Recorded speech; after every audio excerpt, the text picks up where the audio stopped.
Now, hello everyone, and welcome to the Happiness Journey with Dr. Dan podcast, where every journey is worth living.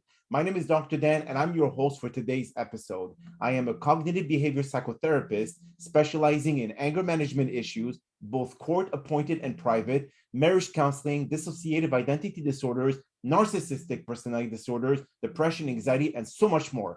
If you need any assistance, reach out to DMV Counseling and Therapy Services at 301-325-1550. Now, today, I'm very excited to have at our podcast a very special guest, author, and psychotherapist, just like me, Dr. Canute White. Just like every of my past episode, I will leave it up to him to properly introduce himself, as no one can do a better job as himself. Doc, the floor is yours, my friend. Hey, Dr. Dan, good morning. Yeah, it's nice to be here. It's a pleasure, and thank you for having me. I am, as you have said, Dr. Canute White. I am Jamaican. Your audience will hear the accent going, right? However, I live in the United States. Um, Growing up in Jamaica, it was a very difficult journey. It's a third world country, and you would understand the challenges that is inherent in third world countries. But I grew up in poverty, no doubt. A very, very caring mother, father who was an alcoholic. But I have moved through that eventually and achieved academically and otherwise with two masters, a doctorate, naturally a bachelor's, and I continue my education doing a master's in public administration at this time. Yeah, so that's me in a nutshell. I'm an author. I back in Jamaica. I was a justice of the peace here in Florida, where I live. I am a notary public, and I've been doing well for myself, a psychotherapist. Yeah. Excellent. Wow. Thank you very much for this intro, Doc. So tell me, since when you were living in Jamaica and you were going through difficult challenges, what brought you to the United States? Well, how did you manage, despite the very big challenges that most of the citizens of Jamaica are suffering from, which is lack of food or lack of shelter or water, clean water, that is. What have you done to be able to manage to get out of this environment and find yourself in the United States? Yeah, let me clarify something though, because despite the third world countryship of Jamaica, it's really have this in between, perhaps between a first world and a third world, because in terms of clean water, it's there and so on. It's not very bad, but in terms of individual families, right, there might be a challenge acquiring the basic needs, right? For me, I was having a challenge sometimes finding food because of the domestic challenges in my family. My mother wasn't working, right? And we find so many families have that sort of challenges. But in aggregate, Jamaica, is not that poor. But I migrated to the United States several years ago, and I become a citizen and so on. But there's a difference, and in fact, the United States, the principles of the United States, as another country for me, my second country, helped me to progress in many ways. So yes, I must appreciate both my countries. Yes, that I agree. Do you go visit often back there, or Oh yeah, yeah? Okay. oh yeah, oh yeah. But the pandemic has not allowed that recently. You know you know the challenges, right? But yeah, I love the United States and I love my Jamaica. They're two countries I know of. I'm fortunate, I guess. Do you still have family left out there, Dr. Canute? Oh yes, Okay. yeah. I still have family, Cousins and brothers and sisters, any? sisters. Sisters. Okay, perfect. Now tell me the challenges from coming from Jamaica to the United States and going through a lot of different education, and what was it? Was there a difficult transition from that country to this one, or how did you manage with the culture shock? Oh yes, the culture shock was difficult for me, right? You would realize that I came here as an adult, and that's where the difficulty lies, because when you transit from one country to another as an adult, the language barrier, that's the main thing that might be a challenge.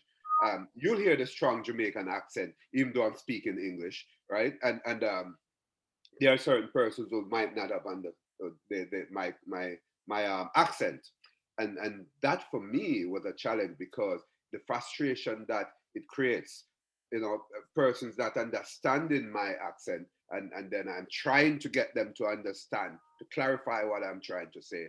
And the reverse is also true, that that the United States is a melting pot culture, and therefore there are persons who I am not able to understand their accents as well, and that's for me was a challenge. The whole thing about, the Jamaica is a British, country, so to speak, in terms of the Commonwealth, and the way we spell things back in Jamaica, the way we maneuver the English language back in Jamaica, it's sort of different here, right? This thing about schedule, direct, and Yes, so on. yes. Yeah, so the culture shock was sort of odd for me coming here to And the. the educational system in the United States, Dr. Canute, do you feel that was also something difficult to transition into from studying in Jamaica to studying here in the US? I will always say this, Dr. Dan, and we use the British system back in Jamaica, right? And what happened in my mind, it's more, the British system is more difficult. Having being able to maneuver both system, I realized that the British system is more difficult. So therefore, it would have been easier for me moving through the Oh, yeah through I the, see. the US system. But then, Yeah. when it comes to the doctor degree and the many different masters, do you feel that the level of teaching or the level of education here in the upper level, which is like in the Okay. doctorate and masters compared to bachelors, do you Mhm. feel that there was like a very big difference in terms of what you've learned in Jamaica and what you've learned here? Not that the disparity is not too wide, Okay, definitely, because concepts are concepts. correct. Yeah, and you'd appreciate that, Doc. So therefore, the disparity wouldn't be too wide. It's just that the way it is being taught, right? But it wasn't wide. Okay. But when you come, of course, I mean, mental illness in the US or mental illness in Jamaica is the same. Is DID here or DID in Jamaica is the same, or anxiety or depression. So, yes. But when it comes to the way of, let's say, if you did a master degree in business right. in the US, the rules of accounting, etc., are different than the rules in Jamaica. So, learning a business degree in Jamaica will be different than here in the US, unless if they do more international kind of studies. That's the thing. Yeah, that's the thing. So all right. My doctorate is in education, Okay. right? With a organizational leadership concentration, right? Let's say concentration instead of minor. I I have done organizational studies back in Jamaica Okay. because I have a master's in organizational studies, and the principles are the same.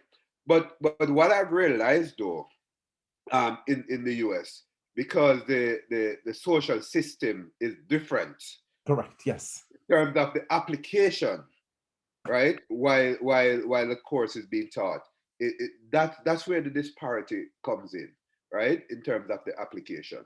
But it wasn't difficult for me to understand because, as we have said, concepts are concepts, Yes. And you have the base. You have and the the base was Yeah, there. exactly. So you The just base have to was kind of there. tweak it a little bit.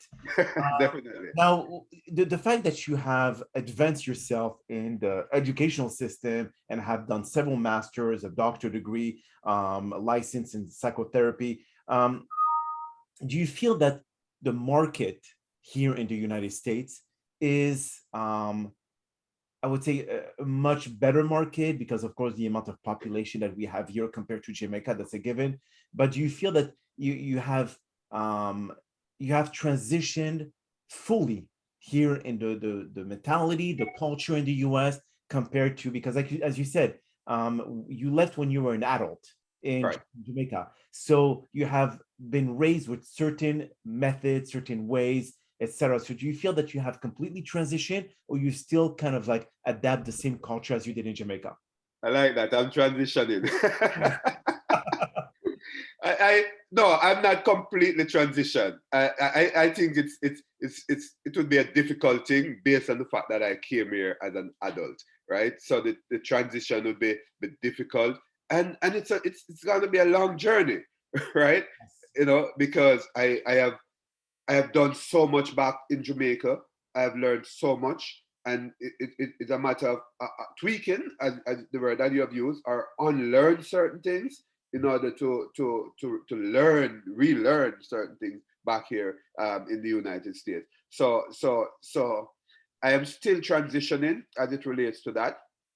As it relates to psychotherapy, the comparison, right? Jamaica and the United States, the market, it's sort of the same if the market means persons with mental illnesses, persons with needs for psychotherapy.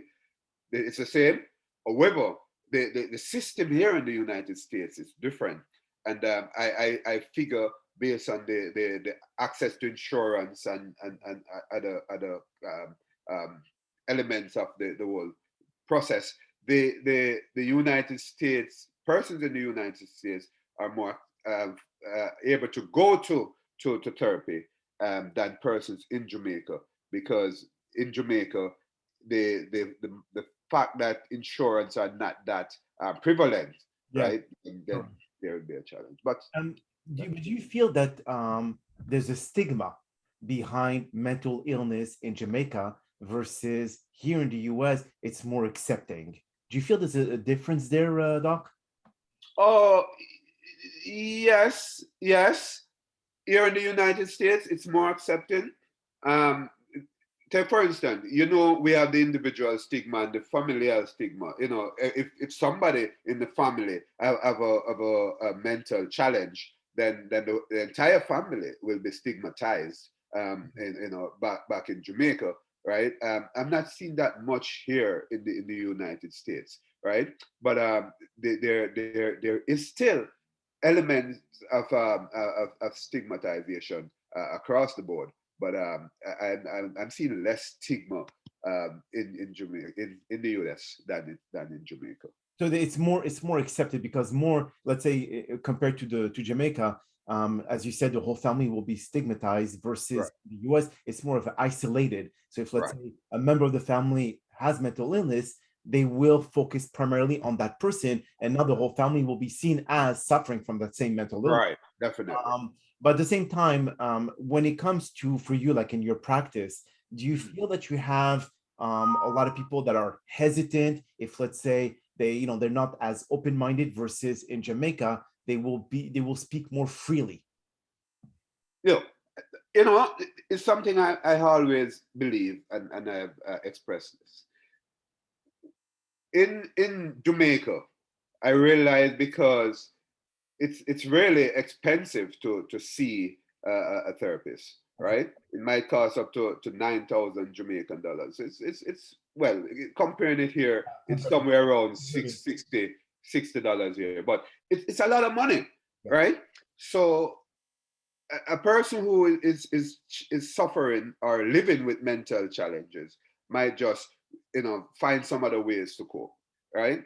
Might smoke, might go to the bar, you know, in terms of Mhm. Yeah. becoming intoxicated, you know, find ways to deal with the pain, you know, instead of spending that money here in the United States, because of the insurance, the availability of the insurance, persons will more see the therapist, They have you more know, choices, more choices options, more. in, Yeah. Okay. in terms of seeing the therapist, Yes. but more choices in Jamaica in terms of not seeing the Yeah. therapist.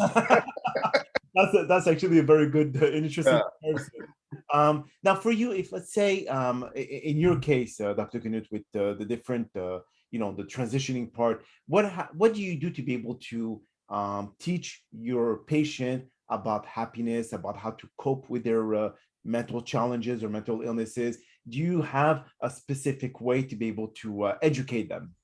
Oh yeah. I for me, I'd like to say first my concept of happiness. I never think that we can be 100% happy. Okay. Happiness is like energy in my mind. It can be depleted. Potential, yeah, waiting.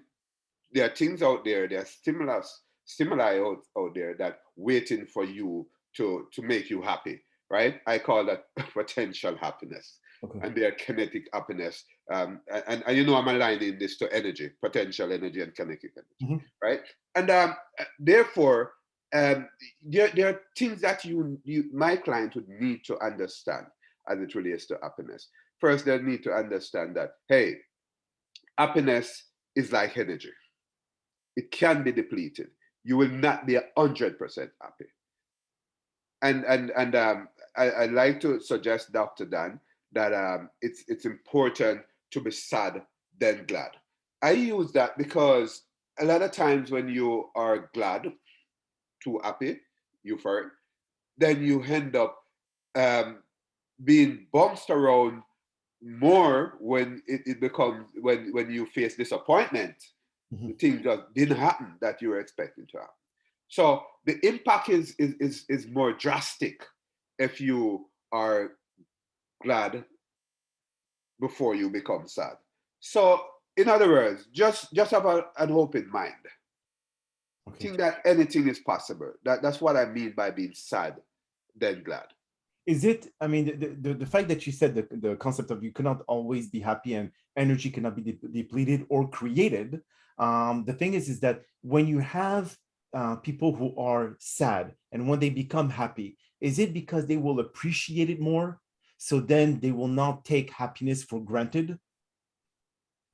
Well, in order to be sad, then glad, right? When you're sad, and I remember, this term sad is used loosely, right? Sad is basically have an open mind, right? And if you have an open mind that anything is possible, right? It all speaks to the impact if you are disappointed. Because Dr. Dan, you know that we our mind, it works so hard, right? We think about things before it even happens, right? I am thinking about what to say before you finish talking, Yeah. right? That's it. That's psychological. Yes. So our mind keep working, working, working. And a lot of times our mind keeps saying, hey, this is going to happen well. I'm going to be okay. I'm going to be okay. But what if you're not, if it ends up that you're not okay? If the thing that you believe will happen to make you happy, that potential happiness, right, just didn't work out, didn't turn out to be happiness, right? It's going to be tough. It's going to be tougher than if you had said to yourself, hey, anything is possible. So then, those who have been like the big movement of the laws of attraction, okay, Right, where thoughts become things. Now, right. you've read the book The Secret from Rhonda Byrne and all the other books that relates to that same topic. What I have seen is like, okay, well, if I'm thinking about, like abundance, or I'm thinking about, health and prosperity, etc., then it will happen. So, but then when it doesn't happen, do people just take affirmative action to be able to make the things what they're thinking about to happen? Or if it doesn't happen the way they want, is it just, okay, well, I'm going to brush it off and try to find an alternative? I mean, what is for you, the laws of Mhm. attraction? Do you think it's something that is just frivolous? Do you think it's just, like not existent? Because then again, people who do not know, who do not put the belief and action behind their thoughts, the thoughts will not become reality. Yeah, but you see, my belief is that yes, we talk about the mind and the power of the mind. However, we also know that the mind can be deceptive because we live outside of ourselves, Doc. There are many things happening around us. The whole COVID virus thing will tell us. There are many things happening around us that we're not so much in control of. So therefore, I don't believe that what we think in most cases that is what is going to happen because there are powerful factors outside of us. Yes. that will change where we go, where our mind try to take us. So we have to understand that there are outside factors that will challenge our quest for happiness, and we can't do anything about it. Okay, so let's say for you, you had a goal in your mind to be able to say, I'm going to go for my master's, I'm going to do my doctorate. You studied, you did everything that you, and you reach that level. So that was in your thoughts originally. Do you feel that your journey to reaching, to getting your degrees, has it rerouted you somewhere else? Because it appears that you were thinking about getting your degree and you made it happen. So there's nothing in between or external factors that change your path because Yeah, you had that desire. So if someone has that desire, that means that they can reach their goals. right. But perhaps nothing had changed my path. But you see, if you're going to be using um, this example, my example, there are other persons who there might be external factors that change the path. Because, like for instance, lack of financial resources to Yes, finish that degree. correct. Something happened in their lives, death of someone, the female got pregnant and cannot balance school and pregnancy and so on. So it in the for different individuals, right? There might be things, external factors, as I said, that will affect the journey. But you know, Dr. Dan, the journey is what Fun is part. where the happiness comes from. Yes, correct. Yeah. I heard someone said recently on a program, and I don't forget that he's a mountain climber, Doc. And he's saying that when you reach up there, you cannot spend too long up there. And it's really the journey, the people you meet, the experience you have going up there. But when you go up there, it's like a short time and you have to be down again, right? So so I sort of tie that in, align that to studying and so on. It's a journey. The papers that you have to do, the people you meet while you're getting that degree, But getting the degree, that's not where the happiness comes. The degree itself, Yeah. yeah, it's a journey. Because I think you make a very good point in terms of, yeah, you are proud at the end of that journey, but then you tell to yourself, what's next? So One you day. always come up with another challenge because I think, yeah, as you said, the happiness comes into the journey. The Yeah, destination is just icing on the cake. yeah, But the destination is very short-lived because after we reach destination, we tend to always look for something else, for another challenge, for another journey, for another path that we want to take in life. So it yeah. never really ends. Mm-mm. Like, for Yeah, example, you said to yourself, Elon Musk, he's the richest man on earth. right. Okay. Um, he has over, like, his wealth is over 310 billion. How much more money can he ask for? But in the back of his mind, it's not about the money. It's about what is my next journey? Yeah. What is my next goal? For him, this is how he thrives. This is how he finds his own happiness. But like, Mm-hmm. for example, like, what is, okay, let me ask you, Doc, what is your definition to happiness? My definition to happiness is the journey, as I've said, the journey that you have experienced while going to a particular destination, right? Okay. Or to a particular thing that you like to achieve, to your achievement. Because look, this thing about frustration, what we know as frustration in psychology is that there is this barrier between your goal and you, Yes. right? And when you reach that barrier, that's when you become frustrated, right? So happiness is the goal. You are here, but that journey must be cleared. That journey must be cleared. And the barriers, there are several barriers that can prevent you from being happy. We Correct. talked about them before.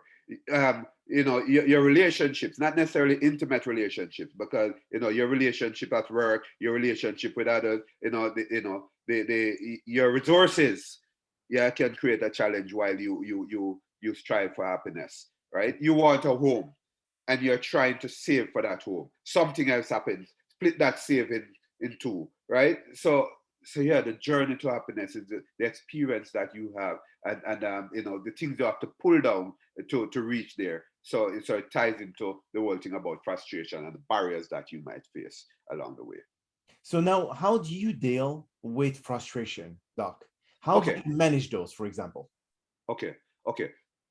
For me personally, I I wait, I observe, I try to find ways.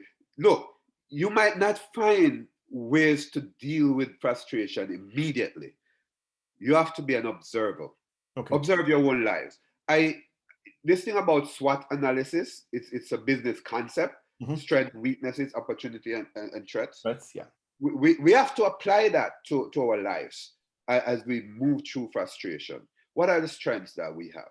What are the weaknesses? How can we turn these weaknesses into strengths or eliminate those weaknesses? What are the opportunities out there, right? So that I can deal with the barriers that cause the frustration. Correct. What are the threats that in order for me to reach my goals? And some of these threats are basically those barriers that are there. So for me, I observe, I use the SWOT, and I would suggest that others use the SWOT analysis. It's not only a business concept, it's a concept that can be used in your personal life. Okay, I see. Well, that's actually an interesting approach on how to combine what the SWOT is when it comes to your business Yeah, versus the SWOT in your own personal life. But correct. then there's a lot of people that just give up after the first barrier. They give up when challenges happen. They feel that maybe it's a sign of the universe that tells me to stop, to not move forward. What is your, when let's say you come up with a challenge, do you see it as a warning, or do you see it as a personality test? It can be both. It can be a warning, right? And when it's a warning, it's mean that that's the most important thing that push you to think to use the SWOT, right? When you see it as a sort of a personal test, right? You might believe that, okay, it's just a test, so let me rest back. It will get easier eventually. But you have to be sure, Dr. Dan. You have to be sure what you see it as, right? What it really is, right? Not what you see it as, what it really is. You have to be sure, right? Because it can affect where you go from there. But there are many persons who look at that giant barrier and say, hey, I can face this barrier. Okay. And guess what they do? They redirect. They will beat up on someone else. They will, and that's where domestic violence comes in. That's where conflict with others comes in. And perhaps that's where crime comes in, because there is this barrier, there's this frustration, and I can't deal with this barrier, so let me beat up on someone else. And therefore, I will get this sense of happiness. Mm-hmm. And we talk about a perceived happiness, pretense happiness, because happiness might just not be real. Oh, so then you would say it's an illusion. Yeah, So it's like living in the matrix. It's like, yeah. is our life real? If I mean, if you dream big, do you think this is an illusion? It can be an illusion, because in my mind, and my opinion now, because it's okay to dream big, because I've dreamt big growing up, right? I've been doing that. But it's an illusion, but it can become a reality. It depends on your approach, right? Mm-hmm. It's like this thing about faith without work is death. So therefore, you're dreaming big, but what are you doing to get big? That's true. Yeah. So Putting so so action. the action is important. So it can be a real, it can be an illusion, really. But the next flip side, the flip side to that is what you do, you know, the action. So if I would ask you to summarize or to give one main piece of advice to all of our listeners regarding your own approach to finding happiness. Okay, now again, you said you're telling that happiness is it can be temporary. Mhm. It can be an illusion. Right, If you don't put action and belief behind your dream, you have nothing. And this is the majority of people. They just dream and dream, but when it comes to putting action, they actually stop on their track because they are afraid. right. So for you, what would you say to all of our listeners in terms of um, what would you advise as a psychotherapist? Mhm, mhm. We have to you have to know first that happiness is not 100%. You cannot be 100% happy. Mhm. You have to get that in your mind, in your head, because if you don't, that will create a sense of sadness. So be aware. And along the journey towards happiness, you have to have an open mind that anything can happen, right? You have to do that. However, see happiness as energy. It can be depleted. Mhm. It can be depleted, but always strive for that happiness, no matter what happens. Always strive because it's real. It exists. I'm just saying that it can be depleted and it will not be 100%, right? So keep trying and keep an open mind no matter what happens because life is good. And as we say, you have to be, to work on it, you have to be active in the pursuit of your dream and in the pursuit of happiness. Wow, Mr. Canute. That is all the time we have for today's podcast. I do appreciate so much the time that you took out of your very busy schedule to join us. Again, thank you for participating and inspiring our many listeners. Now, we hope you have all enjoyed today's episode, and I'm very excited about the many upcoming guests we have for scheduled for the Happiness Journey podcast, filled with inspirational stories just like the one you listened to today. Now, here are a few concluding words of wisdom. Everyone has the power to visualize. When you visualize, then you materialize. Your thoughts become things. You must first change your thinking in order to change your circumstances. You have the power to change your life. Now, by repeating thought become things, you let it seep into your subconscious mind and your awareness. You start believing it, breathing it, and experiencing it. The rest will materialize in front of you. Do not fret the little details as to how it will happen, but more a question of when. My name is Dr. Dan Amzalag, and you may all keep pursuing your amazing journey in life.